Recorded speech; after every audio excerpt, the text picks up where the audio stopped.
Hello student, आपका हमारे YouTube channel पर स्वागत है। दोस्तों, आरपीएससी फर्स्ट ईयर बायोलॉजी और पीजीटी बायोलॉजी से तैयारी करने वाले जो स्टूडेंट हैं, उनके लिए आज हम पॉरीफेरा का जो थ्योरी वाला पार्ट है हमने फिनिश किया था। तो लास्ट क्लास हमने ली थी पॉरीफेरा की जो थ्योरी ली थी। तो उसके बाद देखिए, थ्योरी पढ़ने के बाद क्वेश्चन करना बहुत ज़रूरी होता है, क्योंकि एग्जाम में क्वेश्चन ही आते हैं और क्वेश्चन प्रैक्टिस से हमें वो जो कंसेप्ट है वो क्लियर होते हैं। तो चलिए, जो भी स्टूडेंट बायोलॉजी सब्जेक्ट से फर्स्ट ग्रेड, सेकंड ग्रेड और आपका टीजीटी पीजीटी की जो तैयारी कर रहे हैं, उन सभी के लिए क्लास बहुत इंपॉर्टेंट है। तो वही स्टूडेंट इस क्लास को देखें जो बायोलॉजी सब्जेक्ट से तैयारी कर रहे हैं, और अदर सब्जेक्ट से तैयारी करने वाले स्टूडेंट जो हैं, अदर क्लासेज हैं, उनके लिए जो भी उपयोगी क्लास है उन्हीं क्लासेस को आप देखिए। तो चलिए हम शुरुआत करते हैं पहले क्वेश्चन से। पॉरीफेरा का जो थ्योरी वाला पार्ट है वो फिनिश हो चुका है। अब हम शुरुआत करेंगे क्वेश्चन आंसर वाले पार्ट से। तो पहला क्वेश्चन है कि पॉरीफेरा के प्रमुख अंग कौन से होते हैं। तो देखिए, पॉरीफेरा में जो महत्वपूर्ण अंग पाया जाता है वह है कंटिकाएं पाई जाती हैं, जिन्हें हम स्पाइक्यूल्स कहते हैं। स्पाइक्यूल्स कहते हैं। तो स्पाइक्यूल्स पॉरीफेरा का महत्वपूर्ण अंग है। तो इसका राइट आंसर हो जाएगा बी। इसका राइट आंसर कौन सा होगा? बी। नेक्स्ट क्वेश्चन के बारे में देखते हैं कि पॉरीफेरा का सबसे महत्वपूर्ण विशेषता क्या है। देखिए, पॉरीफेरा की अगर हम यहाँ देखें नर्वस सिस्टम, तो पॉरीफेरा में तंत्र का विकास नहीं होता। बॉडी सिमेट्री असममित प्रकार की पाई जाती है, तो यह उसकी महत्वपूर्ण विशेषता नहीं होगी। सेलुलर लेवल ऑफ ऑर्गेनाइजेशन, यानी कि जो पॉरीफेरा है उसका जो शारीरिक संगठन है वो कोशिकीय स्तर का होता है। ये राइट आंसर है। और एक्सोस्केलेटन उसकी विशेषता नहीं होती। तो सबसे महत्वपूर्ण विशेषता होती है सेलुलर लेवल ऑफ ऑर्गेनाइजेशन। देखिए, ये इंपॉर्टेंट क्वेश्चन है, परीक्षा में आ सकता है, इसको आप याद रखिए। अगले क्वेश्चन के बारे में बात करते हैं। अगला क्वेश्चन है, पॉरीफेरा के किस वर्ग में सबसे अधिक विविधता पाई जाती है। तो देखिए, पॉरीफेरा को 3 भागों में बांटा गया है, कैलकेरिया, एग्जैक्ट एनिलिडा और डेमोस्पोंजिया। तो देखिए, सबसे पहला जो वर्ग है वो कैलकेरिया है, उसमें इतनी विशेषता नहीं पाई जाती। एग्जैक्ट एनिलिडा में उससे ज़्यादा विविधता पाई जाती है, और सबसे ज़्यादा जो विविधता पाई जाती है वो पाई जाती है डेमोस्पोंजिया में, क्योंकि ये पॉरीफेरा का उच्चतम वर्ग भी है। तो इसीलिए सबसे ज़्यादा जो विविधता पाई जाती है वो किसमें मिलती है? डेमोस्पोंजिया में। नेक्स्ट क्वेश्चन है, पॉरीफेरा की कोशिकाओं की गति किसके द्वारा होती है। तो कोशिकाओं की गति इंपॉर्टेंट है। कोशिकाओं की गति की यदि कभी बात करें तो पॉरीफेरा में एक 2 प्रकार की कोशिकाएं पाई जाती हैं, पेनेकोसाइट कोशिका और कोइनोसाइट कोशिका। एक दूसरी कोशिका होती है कोइनोसाइट। कोइनोसाइट जो सेल होती है, दूसरे प्रकार की कोशिका होती है। इस दूसरे प्रकार की कोशिका में फ्लैजेला होते हैं, कशाभिका होते हैं। तो इन कशाभिकाओं के माध्यम से गति होती है। तो इसका राइट आंसर हो जाएगा आपका फ्लैजेला। क्या हो जाएगा? फ्लैजेला। पॉरीफेरा में सीलिया नहीं पाए जाते, सीडियोपोडा नहीं पाए जाते, तो इसलिए चौथा आंसर भी नहीं होगा, सीलिया और फ्लैजेला भी नहीं होगा। इसका राइट आंसर क्या हो जाएगा? फ्लैजेला। ये भी एक इंपॉर्टेंट क्वेश्चन है। देखिए, जो भी महत्वपूर्ण इंपॉर्टेंट क्वेश्चन है उन्हीं को हमने शामिल किया है, अदरवाइज अन्य क्वेश्चनों को हमने शामिल नहीं किया। और ये जो क्वेश्चन आंसर श्रृंखला है, आपका ये टॉपिक जो हमने पढ़ा है उसको मजबूत करेगी। तो पहले आप थ्योरी पढ़िए, उसके बाद क्वेश्चन आंसर करिए, तो आपका जो टॉपिक है वो मजबूत होगा। पॉरीफेरा में कौन सा तंतु प्रोटीन से बना होता है? अगला क्वेश्चन कौन सा है? पॉरीफेरा में कौन सा तंतु ढांचा प्रोटीन से बना होता है? देखिए, स्पाइक्यूल्स जो होते हैं वो कैल्शियम कार्बोनेट और सिलिका से बने हुए होते हैं। सिलिका से बने हुए होते हैं स्पाइक्यूल्स। लेकिन स्पॉन्जिन जो होती है पॉरीफेरा में, वह क्या होती है? प्रोटीन होती है। तो स्पॉन्जिन क्या होती है? प्रोटीन होती है। और पॉरीफेरा में स्पॉन्जिन प्रोटीन का पाया जाना एक महत्वपूर्ण लक्षण भी है। तो इसका राइट आंसर क्या हो जाएगा? स्पॉन्जिन। अगला है, क्वेश्चन है, पॉरीफेरा का शरीर किससे बना होता है? पॉरीफेरा का अभी अभी हमने पढ़ा था कि पॉरीफेरा में सेल्यूलर लेवल ऑर्गेनाइजेशन पाया जाता है। तो कोशिकाओं का संगठन होता है। कौन सा? सेल का क्या होता है? संगठन होता है पॉरीफेरा में। तो इसका राइट आंसर क्या हो जाएगा? देखिए, टिश्यू सिस्टम नहीं पाया जाता पॉरीफेरा में, ऑर्गन सिस्टम नहीं पाया जाता, ना ऑर्गन पाए जाते, ना ही ऑर्गन सिस्टम पाया जाता। इसका राइट आंसर क्या हो जाएगा? सेल्यूलर एग्रीगेट्स, यानी कोशिकाओं का समूहन जो होता है वो पॉरीफेरा में शारीरिक संरचना का नेतृत्व करता है। तो इसीलिए इसका राइट आंसर होगा सेलुलर एग्रीगेट। आगे हम बात करें पॉरीफेरा का आहार कैसे प्राप्त किया जाता है, यानी पॉरीफेरा जो है वो अपना आहार किस तरह से लेता है। तो देखिए, पॉरीफेरा की जो संरचना होती है उसमें जल प्रवाह के द्वारा, यानी कि पानी का जो प्रभाव होता है, जल प्रवाह के द्वारा भोजन को ग्रहण किया जाता है। तो जो भोज्य पदार्थ हैं उनको तो ग्रहण किया जाता है और अन्य पदार्थों को बाहर निकाल दिया जाता है। तो अगर हम उस पानी में से भोज्य पदार्थ को ग्रहण करेंगे तो कहीं ना कहीं उसको हम क्या करेंगे? फिल्टर करेंगे। तो पॉरीफेरा में जो आहार है, भोजन ग्रहण करने की जो प्रणाली है, वह कौन सी होती है? फिल्टर फीडिंग होती है। कौन सी होती है? Filter feeding. इसका राइट आंसर हो जाएगा बी। और ये देखिए इंपॉर्टेंट क्वेश्चन है, इसको आप याद रखिए, ये परीक्षा में आपको देखने को मिल सकता है। आगे हम बात करें पोरीफेरा में किस प्रकार की कोशिकाएं शरीर की बाहरी सतह को ढकती हैं। तो मैंने अभी बताया था कि पोरीफेरा में दो तरह की कोशिका होती हैं। एक कोशिका होती है पिनेकोसाइट कोशिका, पिनेकोसाइट सेल्स होती हैं, और दूसरी सेल होती है कोइनोसाइट सेल। दूसरी सेल कौन सी होती है? Choanocyte cells. देखिए पिनेकोसाइट जो सेल होती हैं वह पोरीफेरा के शरीर के बाहरी आवरण में पाई जाती हैं, बाहर पाई जाती हैं, और यह कोइनोसाइट सेल जो होती हैं वो आंतरिक आवरण में पाई जाती हैं, अंदर पाई जाती हैं। तो ये पूछ रहा है कि बाहरी सतह को ढकने वाली कोशिका, तो इसका राइट आंसर क्या हो जाएगा? सी, पिनेकोसाइट्स। अगले क्वेश्चन है कि पोरीफेरा के किस वर्ग में मोनोस्पोर्स होते हैं। देखिए ये इंपॉर्टेंट क्वेश्चन है, मोनोस्पोर्स होते हैं तो पोरीफेरा के डेमोस्पोंजिया में, किसमें? डेमोस्पोंजिया में मोनोस्पोर पाए जाते हैं, और डेमोस्पोंजिया जो वर्ग होता है वो पोरीफेरा का उच्चतम वर्ग है, तो इसका राइट आंसर क्या हो जाएगा? डेमोस्पोंजिया। नेक्स्ट है पोरीफेरा में मीजोहाइल किस प्रकार की सामग्री होती है। देखिए पोरीफेरा में दो लेयर होती हैं, एक लेयर होती है बाहरी लेयर और दूसरी लेयर होती है आंतरिक लेयर। तो इस लेयर में एक जिलेटिनस मैट्रिक्स लसलसा पदार्थ भरा रहता है। इस लसलसे पदार्थ को मध्य लेयर भी कहते हैं, और इस मध्य लेयर का नाम है मीजोहाइल। क्या नाम है? मीजोहाइल इसका नाम है। तो मीजोहाइल में जिलेटिनस मैट्रिक्स होती है। कौन सी होती है? Gelatinous matrix. तो इसका राइट आंसर क्या हो जाएगा? बी। अगले क्वेश्चन के बारे में बात करें कि पोरीफेरा में खाद्य पदार्थों का पाचन किस प्रकार से होता है। तो देखिए पोरीफेरा में जो खाद्य पदार्थों का पाचन होता है वो कोशिका के अंदर होता है, आंतरिक पाचन होता है। कौन सा होता है? आंतरिक पाचन इसमें पाया जाता है पोरीफेरा में। तो इसका राइट आंसर आपका क्या हो जाएगा? Intra cellular digestion. देखिए कभी हमें इस तरह से भ्रमित नहीं होना है कि दोनों तरह का दे रखा है, एक्स्ट्रा सेलुलर, इंट्रा सेलुलर और बोथ, तो सी आंसर नहीं होगा। इसका राइट आंसर क्या होगा? बी। तो इसका राइट आंसर हो जाएगा B, intracellular direction digestion होता है, और ये एक इंपॉर्टेंट क्वेश्चन है जो परीक्षा में देखने को आपको मिल सकता है।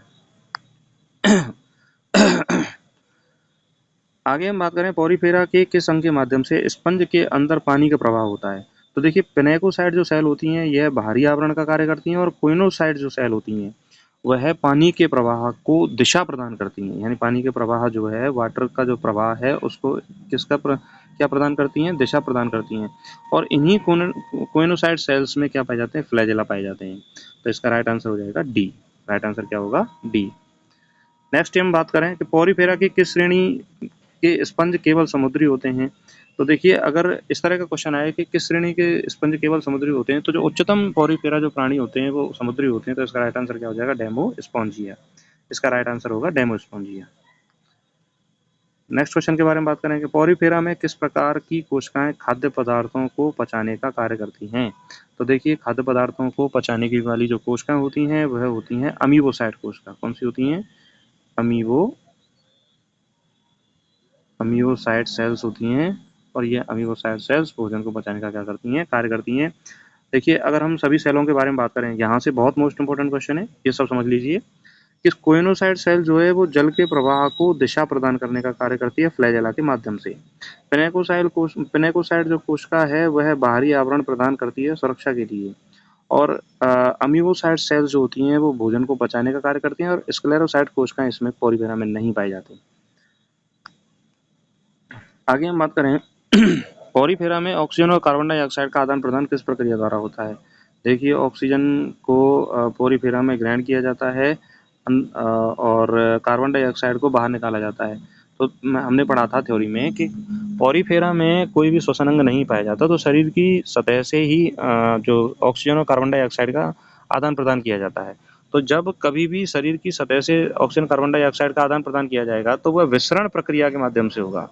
विसरण प्रक्रिया के माध्यम से किया जाता है, और इसको बोलते हैं डिफ्यूजन। क्या बोलते हैं? डिफ्यूजन कहते हैं इसको हम कहते हैं डिफ्यूजन। नेक्स्ट क्वेश्चन है कि पोरीफेरा में अंडाणु और शुक्राणु का विकास किसमें होता है। ध्यान दीजिए पोरीफेरा में जो प्रजनन प्रक्रिया पाई जाती है, पोरीफेरा में प्रजनन प्रक्रिया जो पाई जाती है वह पोरीफेरा की जो मध्य स्तर होता है मीजेनकाइमा जिसको बोलते हैं, और उसी का नाम है मीजोहाइल। उसी का नाम क्या है? मीजोहाइल।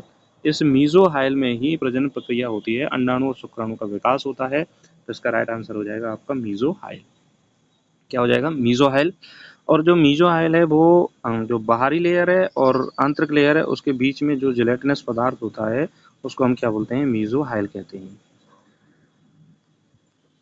नेक्स्ट क्वेश्चन है, पॉलीफेरा के किस वर्ग में सिलिका से बने स्पाइक्यूल्स होते हैं? तो देखिए सिलिका से बने स्पाइक्यूल्स जो कठोर जो स्पाइक्यूल्स होते हैं, अगर हम बात करें कैलकेरिया में कैसे स्पाइक्यूल्स होते हैं, कैलकेरिया में कैल्शियम कार्बोनेट के स्पाइक्यूल्स होते हैं और हेक्सेक्टेनिलिडा में सिलिका के बने होते हैं, SiO2 के जो होते हैं वह स्पाइक्यूल्स पाए जाते हैं। तो इसका राइट आंसर क्या हो जाएगा, बी हेक्सेक्टेनिलिडा।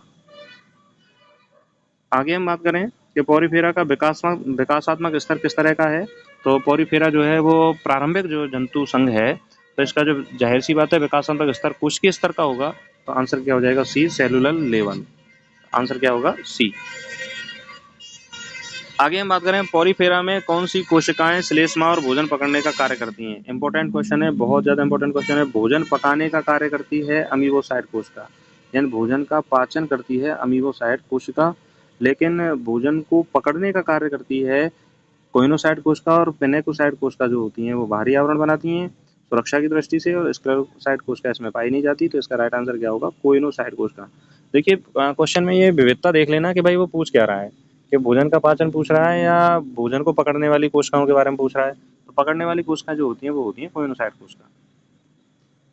आगे हम बात करें पॉरीफेरा में प्रजनन के समय किस प्रकार का लार्वा बनता है। इंपॉर्टेंट क्वेश्चन है, पॉरीफेरा में दो प्रकार के लार्वा बनते हैं, एक बनता है एम्फीब्लास्टुला लार्वा, एम्फीब्लास्टुला लार्वा बनता है, और दूसरा बनता है पैरेन्काइमुला लार्वा।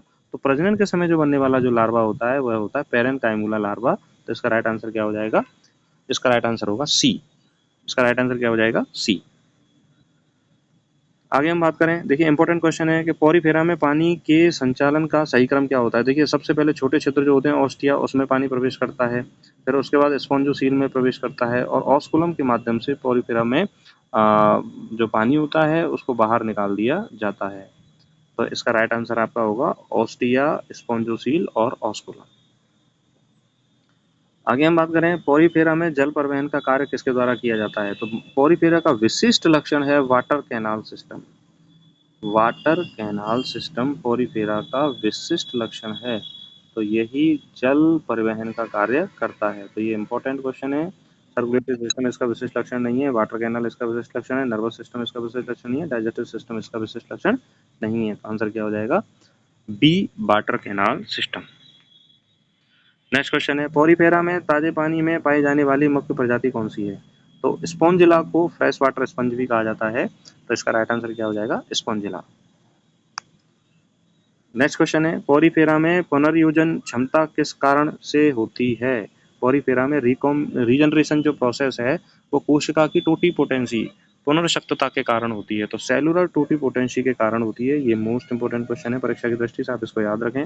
पॉरीफेरा में रीजनरेशन प्रक्रिया पाई जाती है, बहुत अच्छी खासी रीजनरेशन प्रक्रिया पाई जाती है, और उसका कारण होता है कि कोशिका स्वयं एक जीव बनाने का क्या करती है, क्षमता रखती है। उसका कारण ये है कि जो पॉरीफेरा है उसका शारीरिक संगठन है सेलुलर एग्रीगेट है, यानी कोशिकीय लेवल का संगठन होता है। तो कोशिका में वह क्षमता होती है कि वो संपूर्ण शरीर का निर्माण कर सके। तो उस क्षमता को हम बोलते हैं सेलुलर टोटीपोटेंसी, जिसके कारण पुनर्योजन क्षमता इनमें पाई जाती है। नेक्स्ट क्वेश्चन है, पॉरीफेरा में एस्केनोइड शरीर योजना किस वर्ग से संबंधित है। तो एस्केनोइड सबसे सरल प्रकार का वाटर कैनाल सिस्टम होता है, तो ये सबसे पहले जो वर्ग होता है उसमें पाई जाती है। तो इसका राइट आंसर हो जाएगा कैलकेरिया। क्या हो जाएगा, कैलकेरिया।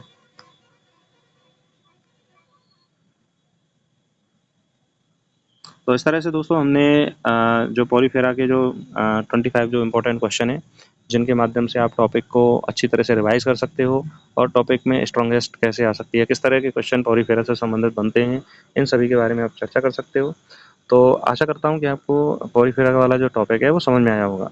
और जितने भी अन्य क्लासेज हैं, देखो समय लगता है किसी भी अच्छी चीज़ को लाने में, क्वेश्चंस को छांटना भी होता है हमें और थ्योरी को बनाना भी होता है। तो आप इस चैनल से जुड़े रहिए, और धीरे धीरे आपको थ्योरी भी मिलती रहेगी और क्वेश्चन भी साथ साथ में मिलते रहेंगे। तो आपकी जो तैयारी है वो स्ट्रॉन्ग होती रहेगी, और अपनी तैयारी को स्ट्रॉन्ग करते रहिए और आगे बढ़ते रहिए। आपको ये क्लास कैसी लगी कमेंट करके जरूर बताएं। नमस्कार, धन्यवाद।